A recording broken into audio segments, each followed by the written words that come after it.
Want to manage your Bank of America account from anywhere?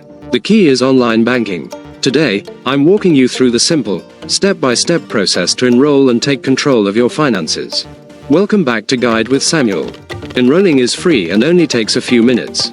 You'll need your account number, your social security number, and an email address ready to go. First, go to the Bank of America website and click Enroll in Online Banking. You'll be prompted to enter your account number and SSN to verify your identity. Next, you'll create your login credentials. This includes a unique online ID and a strong password. You'll also set up your security preferences, like extra verification steps. And that leads to my crucial pro tip. Download the mobile app right after you enroll. The experience is seamless, and you can enable biometric login like fingerprint or Face ID for even faster and more secure access. Just like that, you're enrolled. You can now check balances, pay bills, and transfer money anytime, anywhere. What's the first thing you'll do once you're logged in? Check your balance, or maybe schedule a bill payment.